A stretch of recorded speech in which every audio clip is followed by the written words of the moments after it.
programme Connaître l'âme.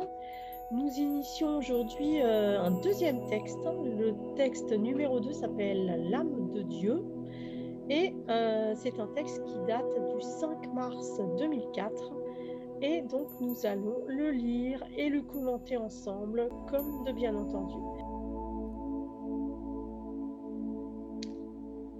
Le thème de mon atelier d'aujourd'hui et mon enseignement sur Dieu et la structure du séminaire, c'est l'âme de Dieu. Quand nous parlons de ce qu'est l'âme de Dieu, ici dans la perception de l'homme, alors nous devrions d'abord considérer la clarté de la perception de l'homme lui-même. C'est-à-dire que l'homme doit percevoir assez clairement et exactement l'âme de Dieu, parce que la clarté est l'âme de Dieu dans la perception. Voilà une phrase importante à bien retenir. La clarté, c'est l'âme de Dieu dans la perception.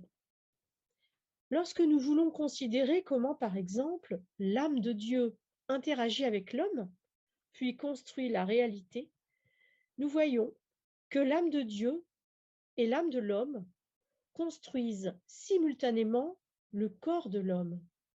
Et il s'avère que l'âme de Dieu qui se manifeste, par exemple, dans l'action de Dieu et dans l'action de l'homme, dans sa perception, forme à la fois le corps de l'homme ainsi que la perception de l'homme. Bien qu'il s'agisse d'un concept quelque peu compliqué, il n'en reste pas moins qu'il s'agit d'une question d'équité.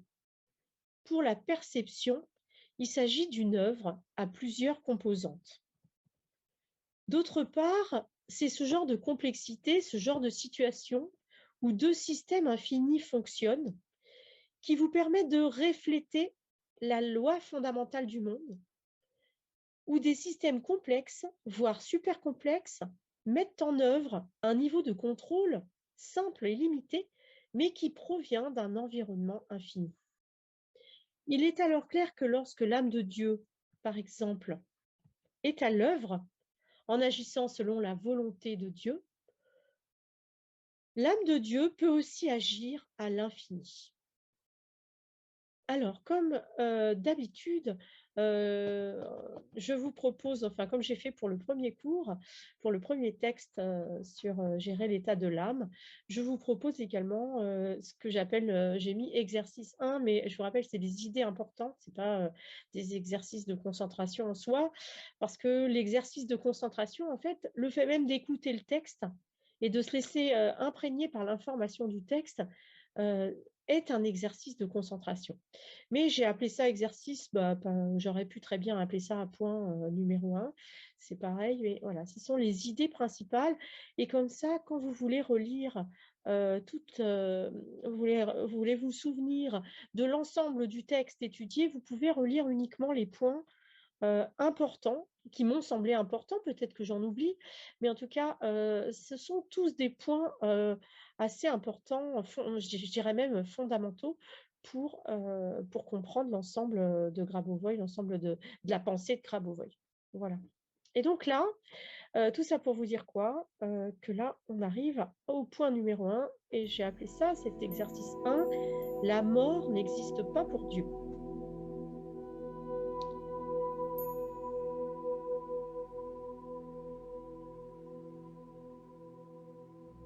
Exercice 1, la mort n'existe pas pour Dieu.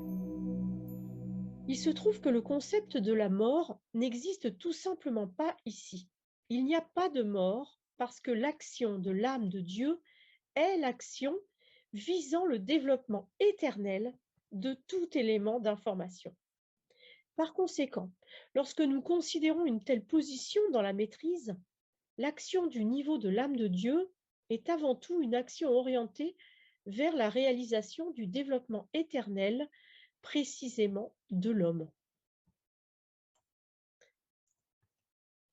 Parce que lorsque nous parlons de l'âme de Dieu, nous voulons aussi dire que le corps de l'être humain est pratiquement de manière générale régi par des éléments du corps physique de Dieu. C'est-à-dire que nous pouvons dire que si nous nous fixons une tâche en travaillant en tant qu'être humain pour comprendre Dieu, alors Dieu doit donner la connaissance adéquate à l'homme. C'est-à-dire que l'homme doit voir de quelle manière, par exemple, l'âme de Dieu interagit dans cette situation avec son corps physique. Et ensuite, nous pouvons dire que par analogie, l'âme de l'homme peut interagir avec son propre corps physique, d'homme donc. Mais il y a juste un mais, car Dieu, en tant que créateur de l'homme, a tout de suite donné la connaissance à l'homme directement dans son corps physique. Ainsi, le corps physique de l'homme, de ce point de vue, est également une source de connaissance. Et il suffit par exemple de concentrer son attention sur le statut du corps physique de l'homme donné par Dieu pour que nous voyions immédiatement l'âme de Dieu. Donc voilà, j'ai mis en gras du coup, cette phrase-là. Pourquoi? Parce que je vous invite à le faire, hein. C'est-à-dire, à vous concentrer sur notre corps physique, sur le corps physique de l'être humain. Et donc le corps physique de l'être humain, il a été donné par Dieu. Et donc Grabovoi nous dit: «En nous concentrant sur cette idée que le statut du corps physique de l'homme», donc le statut, c'est une espèce de loi si vous voulez, le corps physique, heu, de l'homme a été donné par Dieu, c'est c'est le préalable, hein, c'est la base de tout, tout le reste de la pensée tient là-dessus si vous voulez, est fondé là-dessus. Donc je vous invite tout de suite à faire cet exercice, c'est-à-dire à concentrer toute votre attention sur le fait que votre corps physique a été donné par Dieu. Et quand vous faites ça, forcément, vous voyez l'âme de Dieu. C'est ce que nous dit Grabovoi. Je vous invite à vous dire: «Je me concentre sur le statut de mon corps physique. Mon corps physique a été créé, a été donné par Dieu, a été construit par Dieu et en comprenant ça, cette idée, nous percevons l'âme de Dieu, nous pouvons sentir l'âme de Dieu.» Grabovoi ajoute: «Qu'est-ce que j'entends par le statut du corps?» Le statut du corps, il s'agit du mouvement, par exemple, de Dieu vers un homme à travers son âme. La cognition, c'est-à-dire que le statut de la cognition est la cognition elle-même. Donc le fait même de savoir que c'est Dieu qui nous a donné notre corps, nous pouvons sentir cette impulsion de Dieu vers nous. Nous pouvons sentir que Dieu nous a créés, Dieu avance en direction de l'être humain. Et son âme, l'âme de Dieu, avance vers l'être humain. De ce point de vue, quand nous voulons guérir une maladie ou piloter à la manière de Dieu, par exemple, alors nous devons voir comment l'âme de Dieu réagit à un événement quelconque. Il s'agit pour nous d'être capables de distinguer exactement l'élément de contrôle, l'élément de pilotage de Dieu.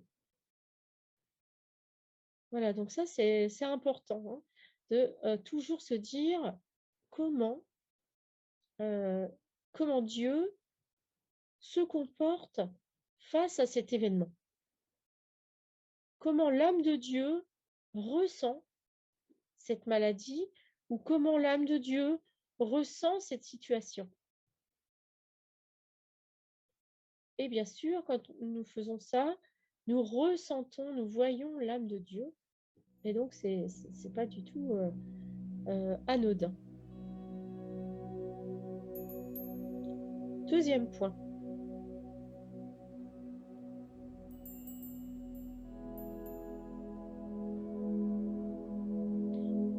Exercice 2, distinguer Dieu et le percevoir avec nos yeux.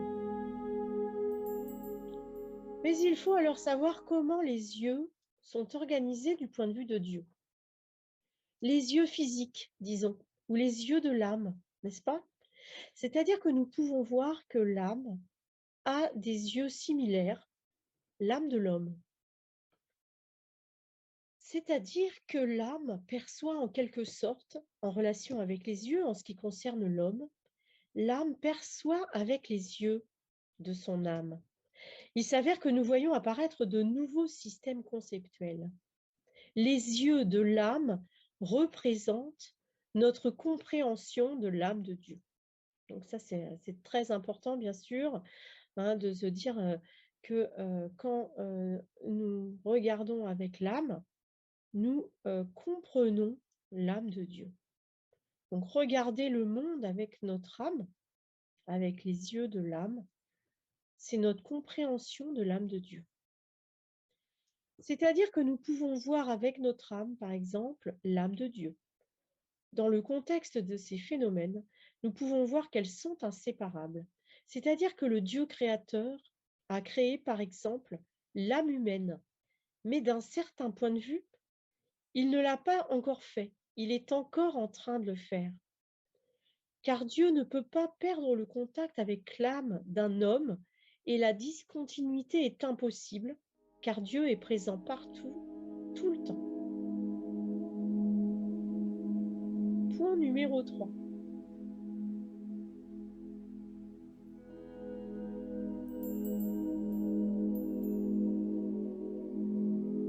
Exercice 3. L'âme de l'homme est reliée à celle de Dieu par une sorte de cordon ombilical.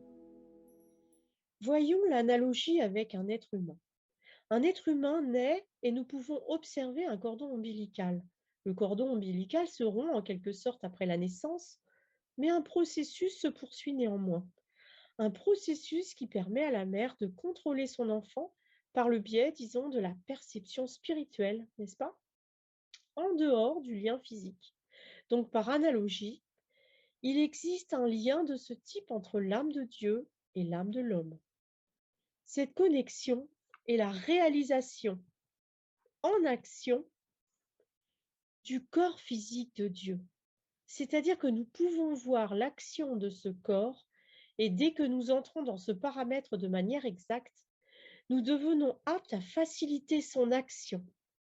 Peut-être par une action microscopique. Nous pouvons aussi agir tout à fait consciemment, car il s'agit de processus multidimensionnels ou pluridimensionnels.